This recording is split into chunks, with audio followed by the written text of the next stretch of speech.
ଓମ୍ ସାଇରାମ। ସାଇବାବାଙ୍କ ରାତ୍ରି ମେସେଜ।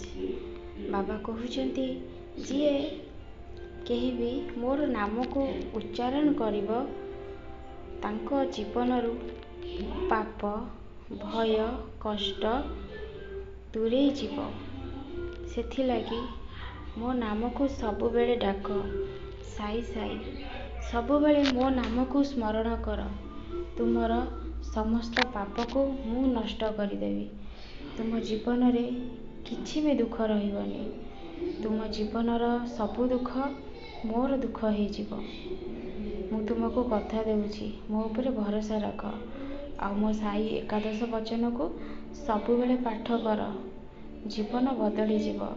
ମୁଁ ତୁମକୁ ସବୁବେଳେ ସବୁ ପ୍ରକାର ମାର୍ଗ ଦେଖାଉଛି। ତୁମେ ଯଦି ମୋ ଉପରେ ଭରସା କରିକି ଆଗକୁ ଚାଲିବ, ତୁମ ପାଦରେ କେବେ ବି କଣ୍ଟା ଫୁଟିବନି।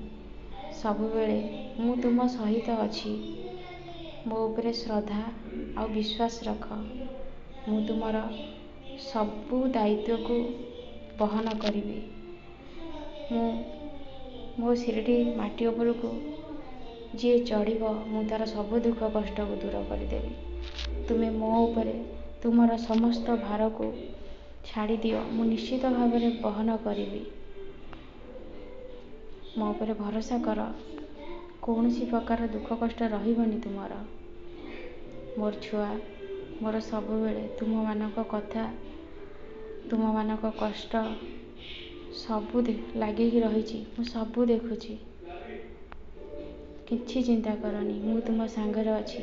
ଯିଏ ତୁମକୁ ଖାଲରେ ପକାଇବାକୁ ଚେଷ୍ଟା କରିବ, ସେ ନିଜେ ପଡ଼ିବ। ତୁମେ କିନ୍ତୁ ସାଇ ସାଇ ସବୁବେଳେ ଜପ କର। ସାଇ ରାମ କୃଷ୍ଣ ହରେ, ସାଇ ରାମ କୃଷ୍ଣ ହରେ, ସାଇ ରାମ କୃଷ୍ଣ ହରେ।